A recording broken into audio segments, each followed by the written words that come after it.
Australia, Korea, Japan या देशांमध्ये राहणाऱ्या माणसं बघा, आज पण आपण न्यूज पेपर मध्ये कधीतरी बातमी बघतो, 110 वर्ष जगलेला बाबा, 125 वर्षापासून जगत असलेली माणसं, मग तिथे 125 वर्ष जगतात आणि आपल्याकडे का 60 मध्येच आपण म्हातारे होतो.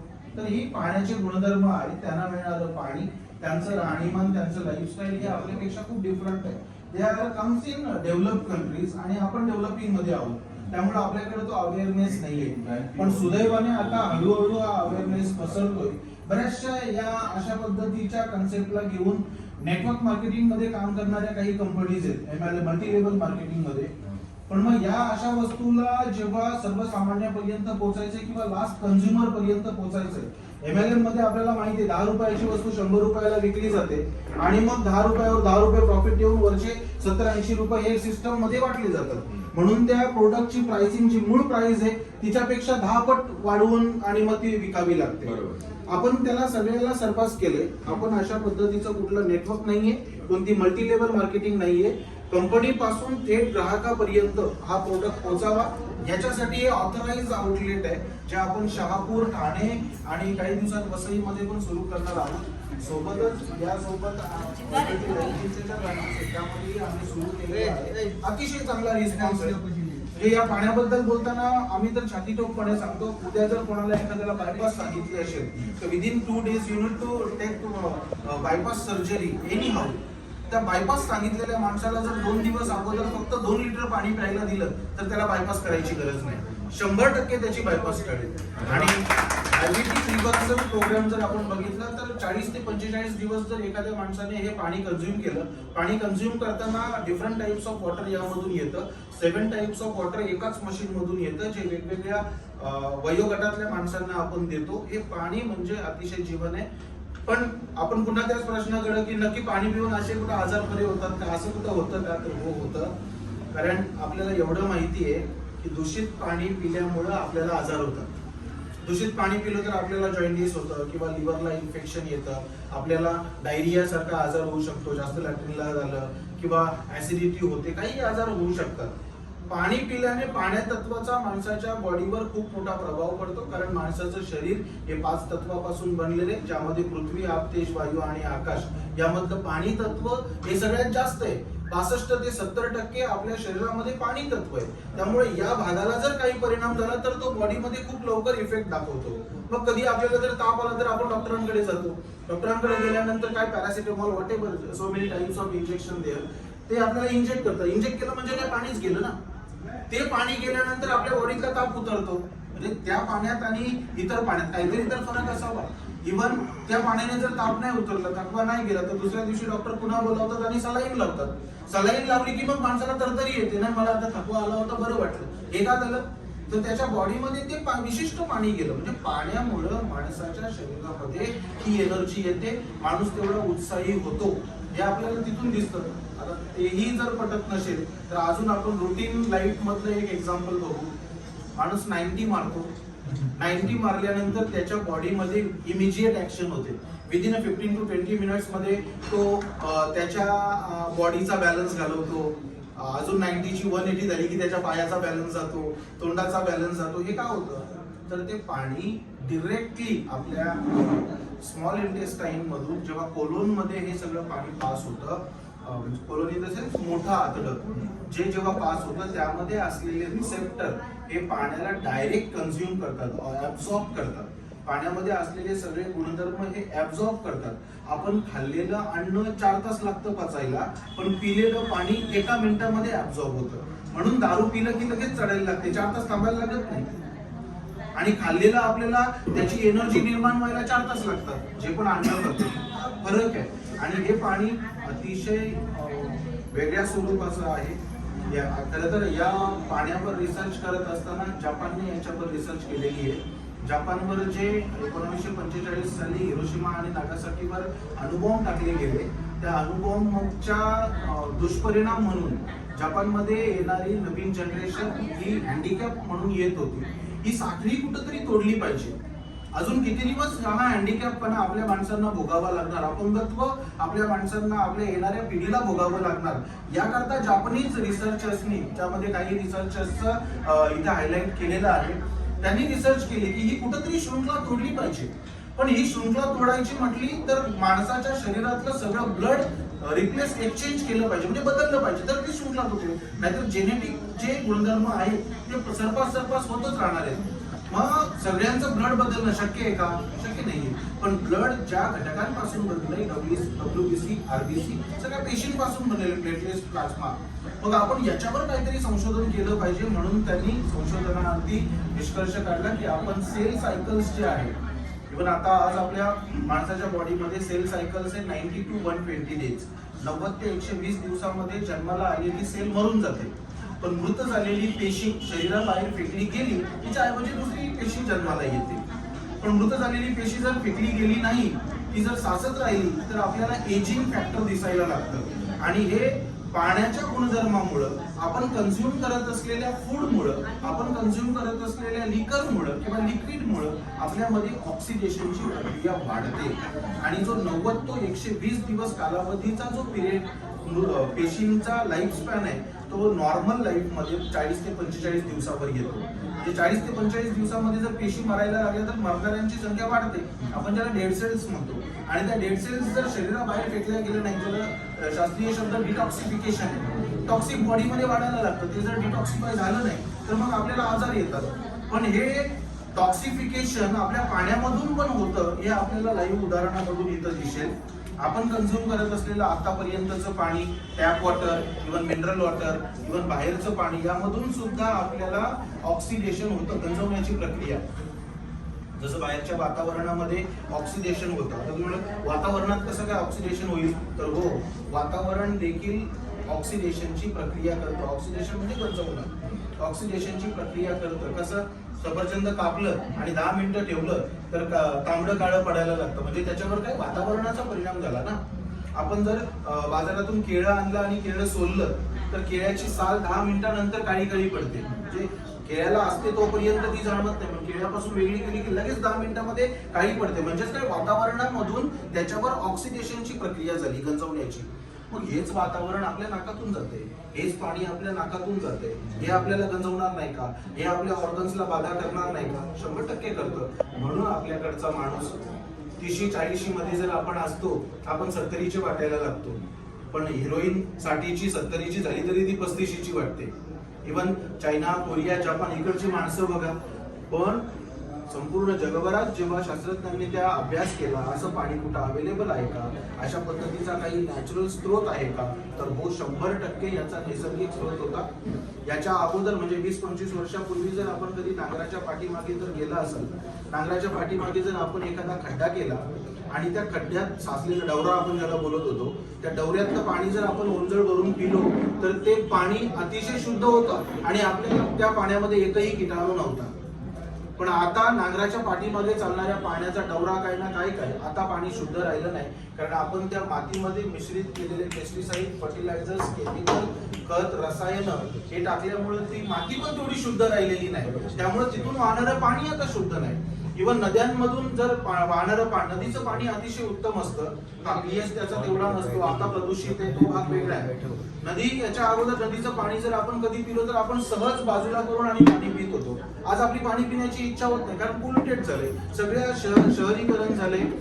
या सगळ्या डोंगर माथ्यावरून वाहणारं हे पाणी खतमिश्रित मातीतून आल्यामुळे ते नदीमध्ये जातं. संपूर्ण शहराची ड्रेनेज व्यवस्था ही नदीमध्ये सोडली जाते. अनेक कंपन्यांचं ड्रेनेज हे त्या पात्रात सोडलं जातं, त्यामुळे ते पाणी प्रदूषित झाले. हे पाणी आपण पित नाही. मग हे पाणी पिण्यायोग्य करावं म्हणून आपण काय केले? आरो बसवले, आपण फिल्टर बसवले.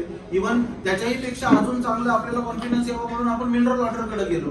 त्यात शुद्धीकरणाच्या नावाखाली आपण जे शुद्धीकरण करतो त्या नावाखाली पाण्यामध्ये असणारे सगळे मिनरल्स आपण नष्ट केले. ज्यामध्ये मॅग्नेशियम, कॅल्शियम, हायड्रोजन याचं जे प्रमाण, आयरन याचं जे प्रमाण असायला पाहिजे होतं ते आपण 100% नाहीसं केलं. आणि फक्त लिक्विड म्हणून आपल्या आतमध्ये जाते, ज्याच्याने आपली तहान पण भागत नाही.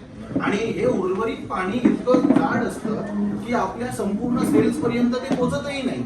त्यामुळे आपलं वय वाढलेलं वाटतं. पण सुदैवाने जगाच्या पाठीवर 4 ठिकाणी याचा नैसर्गिक स्रोत आहे.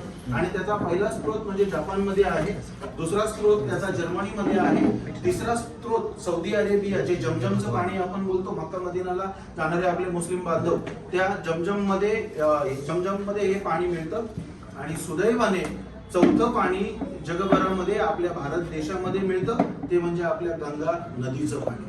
आपल्या घरामध्ये जर आपण नळाचं पाणी भरून ठेवलं तर दुसऱ्या तिसऱ्या दिवशी त्या पाण्याच्या तळाशी, कुठल्या अंड्यात भरा कळशीत भरा, त्या पाण्याच्या तळाशी असा लेअर जमा होतो की नाही. किंवा बाथरूम मधल्या प्लास्टिकच्या टब मध्ये जर आपण पाणी ठेवलं आणि 2 दिवसानंतर जर त्या टब मधल्या पाण्याची आंघोळ करायला गेलो तर ते पाणी घ्यावंसं वाटत नाही, फ्रेश पाणी घ्यावंसं वाटतं का, चिपचिप करतं. मग हे पाणी जर 2 दिवसात त्या टब मध्ये चिपचिप करतं, बॉडीमध्ये गेल्यानंतर चिपचिप नाही करणार. हे इतकं ऑक्सिडेशन असलेलं पाणी, त्याच्यामध्ये ती मात्रा कमी असल्यामुळं ते बॉडीमध्ये जाऊन त्रास नाही देणार का, ऑर्गन्सवर ते परिणाम नाही दाखवणार का, 100% दाखवतं. पण आपल्याला त्याचा अवेअरनेस नव्हता. पण सुदैवाने असे काही कन्सेप्ट आपल्या डोळ्यासमोर येतात आणि त्यामधून आपण स्वतः जे हेल्थ कॉन्शियस आहेत, they are paying for so much money. ज्याचं उत्तम उदाहरण म्हणून आपण विराट कोहलीकडे बघतो. विराट कोहली 4,500 रुपये पर लिटरचं पाणी कंझ्युम करतो आणि आज त्याचा हेल्थ बघा, त्याच्याकडे बघितल्यानंतर आपल्याला तो 35शीतून पण 25शीत असल्यासारखा वाटतो.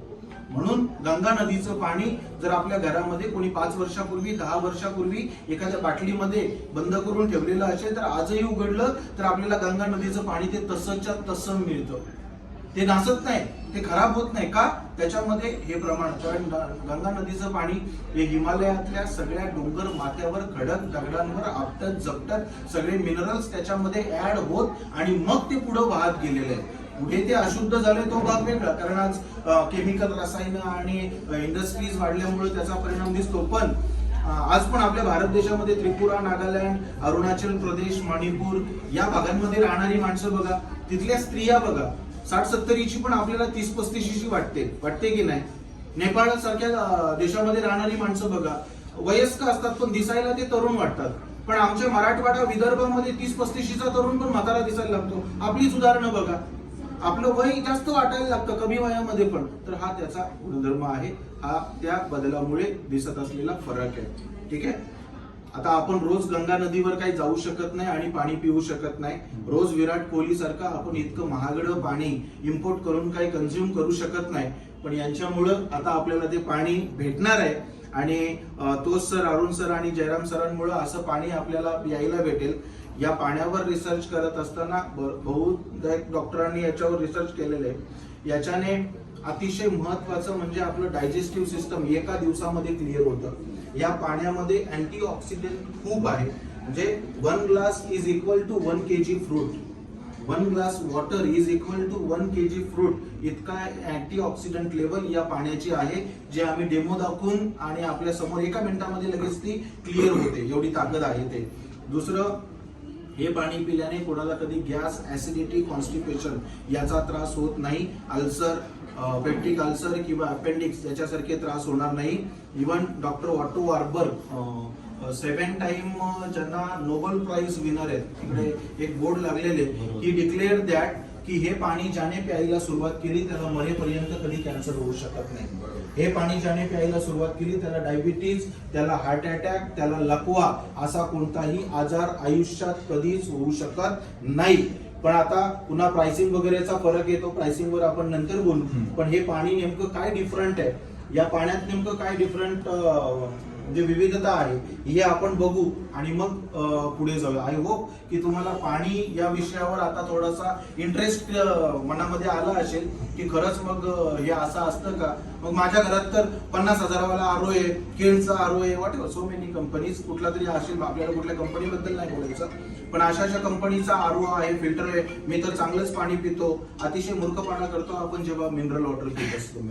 बऱ्याच वेळेला आपण बोलतो 6,000चा शिवास रिगल आहे, त्याच्यामध्ये काय साधं पाणी टाकू का, मिनरल वॉटर घाल, तर त्याच्यात अजून आपल्याला त्रास होतो. दुसरं, लहान पोरं किंवा आपल्या सुखदुःखाच्या कार्यक्रमांमध्ये आपण कोल्ड्रिंक कंझ्युम करत असतो. सर्रास आपण कोल्ड्रिंक लोकांना ठेवत असतो. मला असं वाटतं आज इथं बसलेल्यापैकी जेवढे जण हा डेमो बघतील, स्वतः तर कोल्ड्रिंक आयुष्यात मरेपर्यंत कधी पिणारच नाही, पण आपल्या सुखदुःखाच्या कार्यक्रमात तुम्ही कधी कोल्ड्रिंक घेऊ शकत नाही. 100% सांगतो, कारण हे कोल्ड्रिंक अतिशय घातक आहे.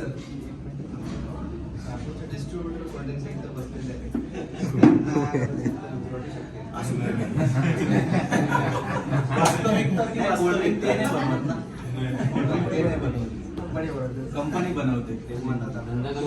कोका कोला सारखा कंपनीची माणसं अमेरिकामध्ये बनतो, but American are using Coca Cola Coke only for cleaning the फर्श, म्हणजे टाईल्स क्लीन करण्याकरता, बाथरूम क्लिनिंग करता वापरतात. आणि आपण सर्रास पिझ्झा बर्गर सोबत कोक ऍड करतो आणि त्याचा परिणाम असा झाला की 25-30 मधल्या असलेल्या तरुणाला पण आपल्याकडं हार्ट अटॅक आला. हा काही व्यसन नव्हतं, दारू पीत नव्हता, का आला? तर या छोट्या छोट्या व्यसनांमधून सुद्धा ते होत असतं. सो आपण बघूयात. अतिशय महत्वाचा फॅक्टर याच्यामधला जो आहे तो आहे ऑक्सिडेशनचा. ऑक्सिडेशन म्हणजे गंजवण्याची प्रक्रिया. एखादा खिळा आपण जर इथे टाकून ठेवला तर तो कालांतराने गंजतो ना, त्याच्यावर जंग लागतो ना. तसंच आहे, हा खिळा जर या पाण्यामध्ये गंगा नदीच्या पाण्यात टाकून ठेवला तर तो गंजणार नाही, या पाण्यात टाकून ठेवला तर तो गंजणार नाही. ही काही उदाहरण आहेत ऑक्सिडेशनची प्रक्रिया. मग आपण जे पाणी पितो, जे इंटेक करतो, त्याच्यामध्ये किती ऑक्सिडेशनची प्रक्रिया आहे हे मोजण्यासाठी हा मीटर असतो. ORP, ऑक्सिडेशन रिडक्शन पोटेन्शियल, हा मीटर असतो. या मीटरवर आपण चेक करतो की या पाण्यामध्ये, या लिक्विडमध्ये किती ऑक्सिडेशनची प्रक्रिया आहे. ठीक आहे. 0 पासून जास्त असणं हे आपल्यासाठी घातक आहे आणि 0 पासून कमी असणं म्हणजे मायनस असणं हे आपल्यासाठी चांगलं आहे. ठीक आहे. हे असं पकडून ठेवा.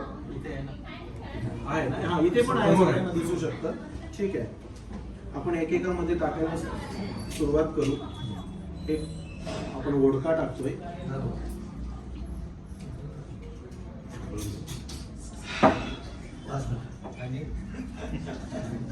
ही आपण सगळं आपण बऱ्याच वेळा बोलतो बघा, ऍसिडिटी झालीये, कोल्ड्रिंक पी. हे दुप्पट ऍसिडिटी वाढवण्याचं औषध आहे. जेव्हा ऍसिडिटी होते तेव्हा आपण कोल्ड्रिंक पितो. खरं तर ऍसिडिटीला मारण्यासाठी हायड्रोक्लोरिक ऍसिड आपल्या बॉडीमध्ये जे कार्डियक पार्ट जो आहे आपल्या स्टमकचा, त्यामध्ये जे तयार व्हायला पाहिजे, खाल्लेलं अन्न जेव्हा आतमध्ये जातं त्यामध्ये ते कमी प्रमाणात होतं. किंवा बाईल ज्यूस जे आपलं लिव्हर सोडतं, बाईल म्हणजे ज्याला आपण मराठीत पित्त बोलतो, हे पित्त कमी प्रमाणात सोडल्यामुळं आपल्याला असे त्रास होऊ शकतात. हे टॅप वॉटर घेतो.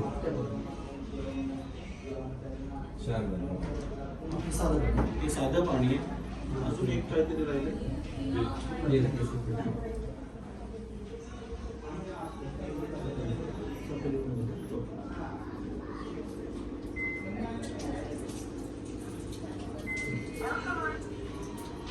आणि हँडल करायला अतिशय छान आहे. बिलकुल नॉक टर्न करायचं झालं, पाणी आलं, अशा पद्धतीने येतं. हे लाईव्ह वॉटर आपण बघतोय. मशीन मध्ये कुठलंच काही टाकायला, ऍड करायला कुठलंच काही अशी तिथं स्पेस नाहीये, जागा नाहीये. ठीक आहे. हे आपण बघूयात. जे मिनरल वॉटर पितो ते पहिलं दारूचं बघतोय. इथं जवळ कोणतरी बघा. हा ORP मीटर आहे. याचं फक्त मी स्विच ऑन करतोय. ठीक आहे. आणि आपल्या वोडकाच्या ग्लास मध्ये आपण टाकतोय. किती आले दादा? 185. लक्षात ठेवा, वोडका 180, थोडासा 170 आणि कोल्ड्रिंक 290. अजून वाढेल. चांगलं आहे की वाईट आहे? पुढे गेलं 300च्या वर गेलं. चांगलं आहे की वाईट आहे? बॅड आहे. अतिशय बॅड आहे. 300च्या वर गेलं. ठीक आहे. आता आपण हे मिनरल वॉटर मध्ये टाकू. त्यातल्या त्यात ही मिनरल वॉटर आपल्याकडची आहे. आय थिंक नदीच्या पाण्याने मला वाटतं जास्त तिला 255. आपण इथं हे नका करू. जर आली असेल व्हिडिओ मध्ये तर मी बॅक साईडला करतो. कारण आपण कोणाच्या ब्रँडला हानी पोचवत नाही किंवा कोणाचं डेमो दाखवून आपण तसं नुकसान करणार नाही. 260 झाले. ओके.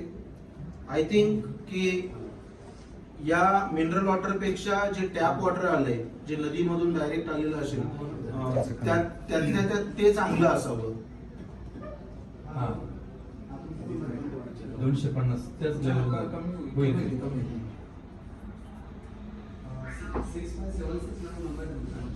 240. त्याच्यामध्ये प्लस मायनस हा फॅक्टर अतिशय महत्वाचा आहे. तो जरा बघा, त्यात प्लस मायनस काय आहे का? प्लसच आहे ना? प्लसच आहे. बरोबर आहे. आता मी फक्त यातनं हे काढतोय आणि आपल्या अल्कलाईन वॉटर मध्ये टाकतोय.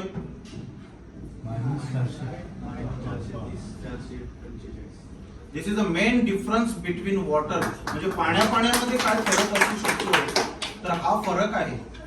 500च्या वर गेलं. हो. ते परत त्याच्यात टाका. आता तुम्हीच टाका, तुमच्या हाताने टाका, तुम्ही करा. तुमच्या हाताने टाका. किती तुम्हाला फरक दिसतो? म्हणजे कुठलं मिथ हे किंवा minus झाला आलं की ना? असं मिनरल कुठे टाका. हे हे मिनरल mineral हे water. मिनरल आहे. हे mineral water. Yes. किती आहे सर? वाटतंय का बघा? बोलत होतो सर. 180 बरं? 180च्या वर इकडे गेलं. मायनस होतं ना? इथे माहिती आता पुन्हा टाका, पुन्हा टाका. पुन्हा वरत बघा. हा, minus. मायनस. हा अतिशय महत्त्वाचा आहे. याला म्हणतात ऑक्सिडेशन, याला म्हणतात गंजवण्याची प्रक्रिया. जेव्हा हे आपल्या बॉडीमध्ये जातं, जेव्हा एक ग्लास आपण कंझ्युम करू, आमच्याकडे ऑक्सिमीटरचाही डेमो आहे. ऑक्सिमीटर इथे ऑक्सिमीटर इथे. एखाद्या आता कोरोनामध्ये या पाण्याने अतिशय भरपूर लोकांना जीवनदान दिलं. कोरोनामध्ये आपली ऑक्सिजन लेवल कमी येत होती आणि ऑक्सिजन लेवल कमी आल्यामुळं आपण ऑक्सिजन त्याला बाहेरून प्रोव्हाइड करत होतो.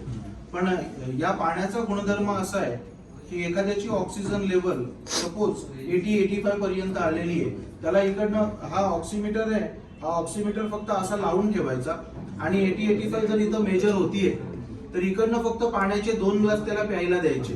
विदिन 1 मिनिट त्याचा ऑक्सिजन लेवल 98-99 पर्यंत जाईल.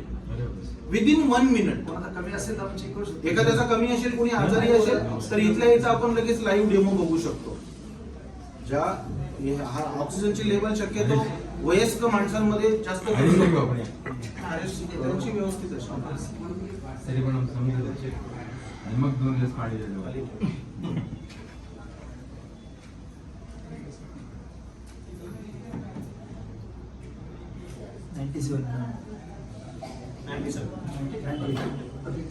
आपली नाही याच्यासाठी आजारी असायला हा, आपलं level असतं. वय असायला पाहिजे.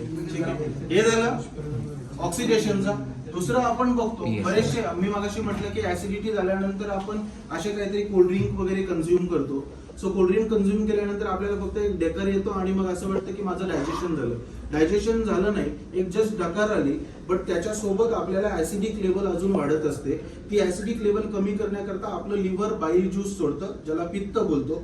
हे पित्त जेव्हा शरीरामध्ये येतं, या पित्ताचा पीएच, जो पीएच इथं स्केलवर आपण बघतोय, या पित्ताचा पीएच आपल्या 8 पेक्षा जास्त असतो. कधी जर घरी कोंबडी कापली तर कोंबडीचं पित्त काढा आणि त्याला या पीएच लिक्विड मध्ये चेक करा, तुम्हाला त्याचा पीएच 8 पेक्षा जास्त दिसेल. लक्षात येते? कारण जेव्हा आपण अन्न खातो, हे अन्न खातो त्याच्यावर भौतिक आणि रासायनिक दोन्ही क्रिया होत असतात डायजेशनसाठी. भौतिक क्रिया फक्त आपण इथं करतो, चावण्याची. चावलं म्हणजे पचलं नाही, तर आतमध्ये जाऊन रासायनिक क्रिया होते. रासायनिक क्रिया तोंडापासून सुरुवात होते. तोंडामध्ये जी आपली सलायवा ऍड होतो, लाळ आपण ज्याला बोलतो, ज्या पॅरोटिड, सबलिंग्वल आणि सबमॅन्डिब्युलर या ज्या ग्रंथी आहेत, या ग्रंथी त्याच्यामध्ये लाळ सोडतात आणि या लाळीमधून जेव्हा लायसोझाईम, टायनिल, डायस्टेज आणि म्युकस हे 4ही पदार्थ त्या अन्नात ऍड होतात, त्यावेळेस ते अन्न खाली जातं आणि डायजेशनला आपल्याला सुरुवात होते. पोटामध्ये गेल्यानंतर पुन्हा हायड्रोक्लोरिक ऍसिड, आतमध्ये गेल्यानंतर पुन्हा आपल्याला पित्त, हे सगळं ऍड होतं आणि मग लहान आतड्यामध्ये त्या अन्नाच्या आपल्या डायजेशनची प्रक्रिया पूर्ण होते. ठीक आहे. सो या प्रक्रियेला साधं सुरळीत करण्याकरता या पाण्याचा अतिशय महत्वाचा रोल आहे. आणि नुसतं डायजेशन पुरता मर्यादित नाही, तर त्याही पेक्षा अजून जो डिसीजने काही जर सफर करत असेल, वेगवेगळ्या डिसीजने, एखाद्याला कोलेस्ट्रॉल असेल, कोलेस्ट्रॉलचं उदाहरण आपल्याला याच्यातून मी छान पद्धतीने पटवून देईल इथं डेमो दाखवून. आणि हे पाणी इतकं पातळ आहे की घशातून जेव्हा आपण पितो आपल्याला जाणवत नाही मी पाणी पिलो असं, म्हणजे बिलकुल समजत पण नाही की माझ्या शरीरामध्ये पाणी गेलं, इतकं पातळ आहे. त्याचाही डेमो आपण बघू. त्या अगोदर पहिल्यांदा पीएच, आपण ऍसिडिक पितोय की आपण अल्कलाईन युक्त पितोय, आपल्याला माहिती असेल की नाही माहित नाही, पण विराट कोहलीचा एक व्हिडिओ युट्यूबला अवेलेबल आहे, जर कधी सर्च केला तर बघा. माणसाच्या शरीरामध्ये जेव्हा ऍसिडिकपणा वाढतो त्याच्या कंझ्युम करण्याच्या आदतीमधून, फास्ट फूड, बर्गर, पिझ्झा किंवा आपल्या बॅड हॅबिट्समुळे, अल्कोहोल कन्झम्पशन, याच्यामुळे आपल्या शरीरातलं ऍसिडिक लेवल वाढते. आणि ऍसिडिक लेवल वाढल्यामुळं आपलं शरीर देवाने इतकं ऑटोमॅटिक दिलेलं आहे की या ऍसिडिक लेवलला कमी करण्याकरता आपलं शरीर हाडामधून कॅल्शियम पूल करतं आणि हाडामधला कॅल्शियम घेऊन आपल्या शरीराला अल्कलाईन ठेवण्याचा प्रयत्न करतं. पण ही प्रक्रिया दिवसेंदिवस वर्षानुवर्ष होत राहिली की एक दिवस असा येतो की आपली हाडं ढिसूळ होतात. आणि इन जनरल आपल्या भागामध्ये 80 ते 90% माणसांमध्ये वयस्कपणात गेल्यानंतर हा दोष दिसतो की माझी हाडं ढिसूळ झाली, माझी हाडं कमजोर झाली, माझं कॅल्शियम कमी झालं. का कमी झालं? ते कुठं बाहेर नाही गेलं, शरीराने वापरलं. नाहीतर मग मेलो असतो आपण. पण ते शरीराने वापरल्यामुळे आपली हाडं ठिसूळ झाली. मग आता नॅचरली आपण जेव्हा याच्यामधून कॅल्शियम मॅग्नेशियम घेऊ तेव्हा शरीर आपलं आतमध्ये हाडातलं कॅल्शियम वापरत नाही. आणि हाडातलं कॅल्शियम न वापरल्यामुळे आपली हाडं स्ट्रॉंग राहतात, मजबूत राहतात. मग बोन हेल्थचा याच्यावर खूप चांगला परिणाम दिसतो. आपण हे पीएच लिक्विड आहे. हे पीएच लिक्विड मी प्रत्येकामध्ये थोडं थोडं टाकतो. पहिलं सगळ्यात वोडकामध्ये आपण टाकूयात. नंतर हे कोल्ड्रिंक आहे. त्यानंतर हे मिनरल वॉटर आहे. त्यानंतर हे टॅप वॉटर आहे. आणि हे आपलं अल्कलाईन वॉटर आहे. कुठं काही कमी जास्त वगैरे पडलं असं काही नसतंय. ठीक आहे. चमचा आहे का इथे? पेन चालेल. हा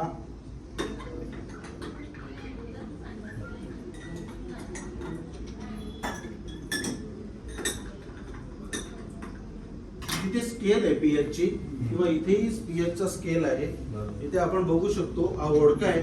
vodka is better than Sprite ना.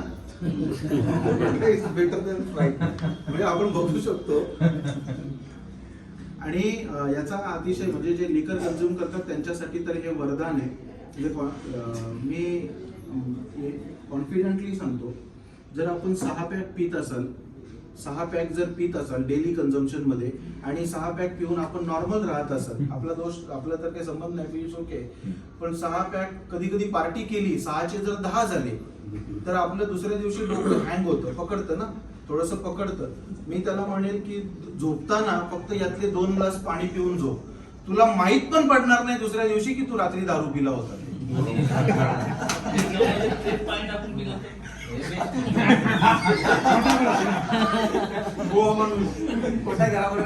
याच्यामध्ये तेच पाणी टाकून पिलं तर या पाण्याचं शास्त्र असं आहे, हे प्रत्येक घटकाला न्यूट्रल करतं. त्यामुळे तुम्हाला किती जरी दारू पिली तरी तुमच्या लिव्हरला त्रास होणार नाही. नशा येईल तुम्हाला, पण तुमचं लिव्हर अबाधित राहील. आणि एखाद्याचं लिव्हर जर खराब झालं असेल तर त्याला सांगेल की त्याने 7 दिवस फक्त हे पाणी कन्झ्युम करावं. कुठल्याही पद्धतीचा लिव्हरचा त्याला त्रास राहणार नाही. ठीक आहे. आणि हे बघा आता, not only Sprite, all types of beverages are dangerous.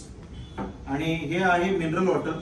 हे आय थिंक 5 आणि 6च्या मध्ये मॅच होत आहे. नॉट मोर दॅन 6 ना, 7.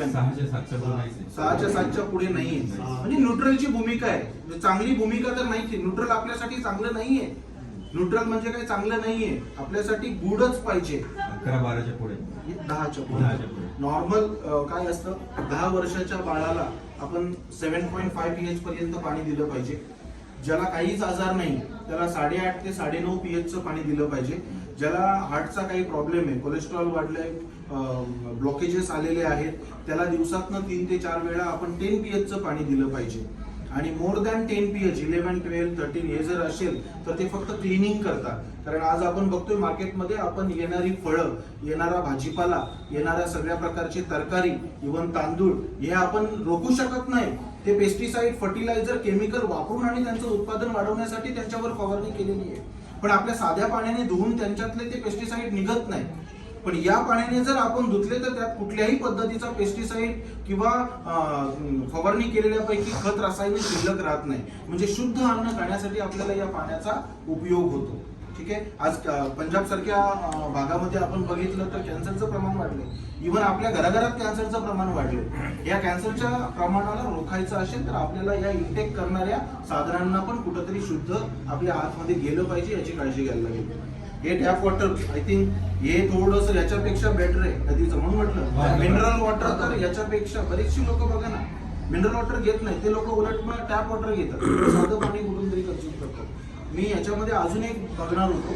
हे डायरेक्ट फिल्टर नाही ते फिल्टरचं एखाद्याच्या पाणी कोणाकडे बॉटल असेल तर की ज्याने फिल्टरचं घरातल्या आरोचं पाणी चेक करण्यासाठी ते ग्लास ठेवलं होतं. सो ठीक आहे नाहीये. आणि हे जर आपण बघाल तर ते बघू शकता स्केलवर इतक्या छान पद्धतीने अल्कलाईन युक्त हे पाणी आपल्या बॉडीला मिळतं. आणि दुसरं आता यातलं तुम्हाला डोळे विस्फारतील असं उदाहरण दाखवतो.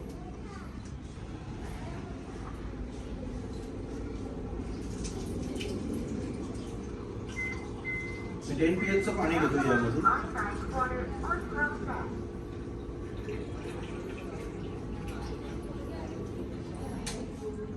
आता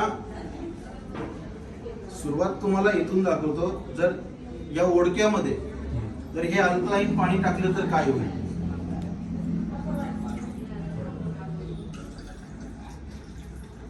म्हणजे त्याची तीव्रता कमी होते. ही तीव्रता कमी झालेली आपल्याला दिसते. त्याचा पीएच बदलतो. 10 pH पर्यंत तो पोहोचला. 9 to 10 पर्यंत. बरोबर. म्हणजेच काय त्याच्यामध्ये जे बॅड मेटल्स होते ते रिमूव्ह होतात. ठीक आहे ना. पण हे असं विष आहे की याच्यामध्ये पूर्ण जरी टाकलं तरी याच्यात काही कसुबर फरक पडत नाही. उलट हे जर याच्यामध्ये ऍड केलं तर याचा कलर बदलवून टाकतो.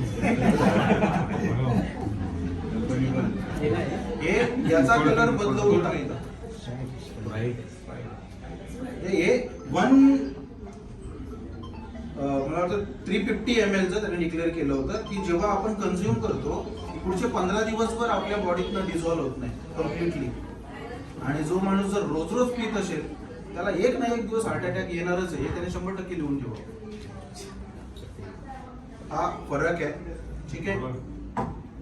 हे आपण पीएच बघितलं. आता आपण दुसरा अतिशय साधा डेमो बघू. हे पाणी किती हलकं असतं आपण त्याच्याविषयी बघू. नॉर्मल वॉटर मिनरल वॉटर ते नाही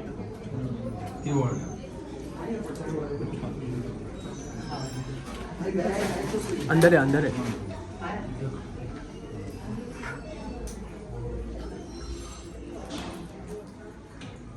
सर हे मिनरल वॉटर आहे.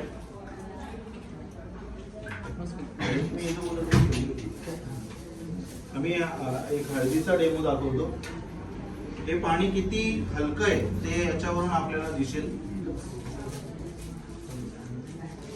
इथे पूजेला चमचा असेल ना एखादा चमचा अगदी पूजेतलाच नका घेऊ. दहीचा घेतोय.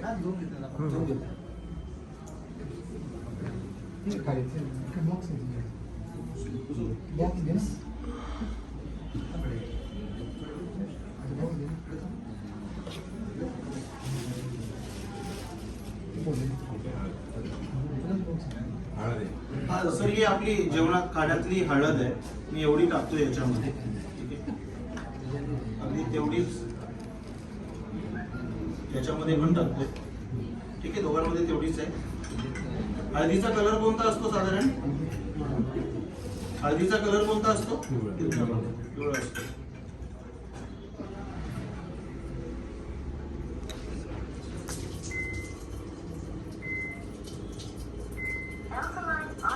आणि मशीन खूप इझी आहे. किती लिटर पाणी आलं वगैरे सगळं त्याच्यामध्ये दिसतं.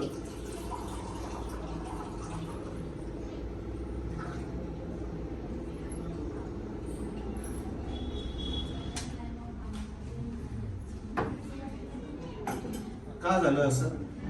हे मिनरल वॉटर आहे. हे मिनरल वॉटर आहे. याच्यामध्ये आपण हळद टाकली. इथे हळदच टाकली. दुसरं काही केलं नव्हतं. हळदच टाकली ना याच्यामध्ये. पण ही हळद अशी अतिशय रेडिश का दिसायला लागली. आपण हळद बाजारातली आणतो पिवळी असते. पण घरी जर कधी हळद बनवली तर आपण हळकुंडाची हळद बनवतो. हळकुंड कसं असतं. आतला गाभा कसा असतो. रेडिश असतो. आणि तो कलर याच्यामध्ये येतो का. हे पाणी आपलं इतकं जाड आहे की हळदीच्या प्रत्येक कणाला तो फोडू शकला नाही. पण हे पाणी इतकं पातळ आहे की हळदीच्या प्रत्येक कणाला त्याने फोडला म्हणून त्याचा ओरिजिनल कलर त्याच्यामध्ये तो ऍड होतो. लक्षात आलं. ओरिजिनल कलर आहे. हळदीपासून कुंकू बनवतो आपण. कुंकू लावतो. कुंकू लाल होतं. त्याच्यामध्ये लाल गुंदल साबण मिक्स झालं तरी आपल्याला हळद लाल वाटायला लागते. ठीक आहे ना. सो हे प्रत्येक कण त्याचा कुठला जातो. दोघांचा सरफेस आपण जर बघाल तर सो मेनी डिफरंट आहे. बरोबर.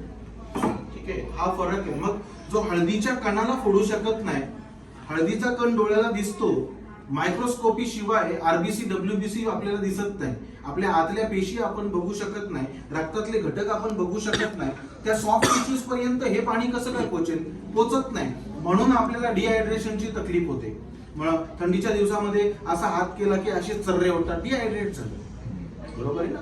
हे डिहायड्रेट होणं, पायाकडे भेगा पडणं, हे शरीरावर अशा पद्धतीच्या भेगा किंवा क्रॅचेस येणं, हे डिहायड्रेशनचं उदाहरण आहे. मग त्याच्याकरता ते त्या सेल्स पर्यंत, बॉडी लेवल पर्यंत पोचावं म्हणून हे पाणी अतिशय महत्वाचं आहे, जे इझिली आपल्या शरीरभर पसरतं. मी एका मिनिटात पोहोचतो त्याच्यासाठी बोललो, एका मिनिटात ऑक्सिजन वाढवलं ते त्याच्यासाठीच आहे. एकदा कन्झ्युम केलं की एका मिनिटामध्ये आपल्याला त्याचा फ्रेशनेस जाणवतो. क्लिअर. हे हळदीचं आपण बघितलं. अजून एक शेवटचा दाखवतो फक्त, ज्याच्याने तुमचं मन अतिशय चांगलं भरेल. सॉरी, एक शेवटचा डेमो दाखवतो जो गरजेचा आहे, आजच्या काळामध्ये अतिशय गरजेचा आहे. आणि मी म्हणेल की आफ्टर 30 एक सोशल मेसेज फक्त, की 30 वर्ष वयानंतर प्रत्येकाने वर्षातून एकदा लिपिड प्रोफाईल टेस्ट करावी. ब्लड टेस्ट आहे, 550-600 रुपये लागतात. लिपिड प्रोफाईल करावी. लिपिड मध्ये जर काही गडबड वाटली तर आपण ऍटलिस्ट एक एसीजी करावा, 100-150 रुपये जातील. जर हे आपण डेली वर्षातून दरवेळेला जर फॉलो केलं तर आपल्या शहापूर मधला कुणीच माणूस कधी हार्ट अटॅकने मरणार नाही. मी याचा एक युट्यूबवर व्हिडिओ पण अपलोड केला होता, जनरल असाच फक्त बनवून. का तर गरजेची ही गोष्ट आहे. माणसाला कळत नाही वजन वाढले, कोलेस्ट्रॉल कधी वाढते, आणि फक्त दारू आणि मांसानेच कोलेस्ट्रॉल वाढते असं नाहीये. पनीर, बटर, बेकरी आयटम्स याच्याने सुद्धा कोलेस्ट्रॉल वाढते. हे खाण्याचं तेल आहे.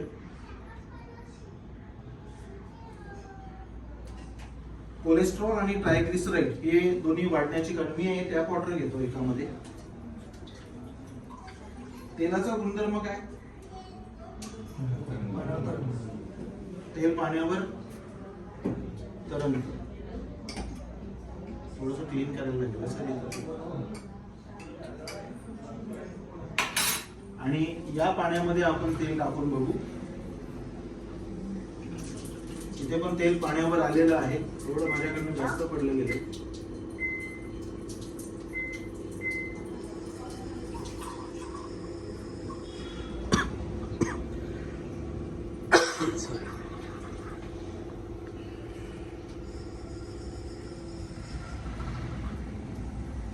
दोन्ही ग्लासांमधला फरक आपल्या डोळ्यासमोर दिसेल. एकामध्ये तेल पाण्यावर तरंगतं, एकामध्ये तेल डिस्ट्रॉय होतं. सरफेस बघू शकतो आपण, पूर्ण डिस्ट्रॉय होऊन जाते. जे लाईव्ह तेलाला डिस्ट्रॉय करू शकतो, आतमध्ये आपल्या कोलेस्ट्रॉल मुळे ज्या वेन्स आपल्या ब्लॉकेजेस झालेले आहेत त्यांना, मी काय म्हटलं, बायपास एखाद्याला जर सजेस्ट केली आहे, विदिन 2 days जर त्याला 2 लिटर पाणी कन्झ्युम करायला दिलं तर त्याची बायपास टळू शकते. हे आपलं लाईव्ह एक्झाम्पल आपल्या डोळ्यासमोर येत आहे.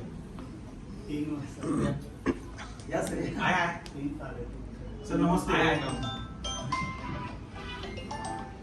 अशा पद्धतीने आपण स्वतःचं रक्षण करू शकतो. TDS म्हणजे नेमकी काय आता पकडलं? पाण्यामधलं हा TDS आपल्याकडे जास्त असतो. पाण्यामध्ये, नदीच्या पाण्यामध्ये कमी मिळतो, बोरिंगच्या पाण्यामध्ये तो जास्त असतो. जास्त क्षार असली तर आपल्या बॉडीला. ठीक आहे. I hope you enjoy the demo session.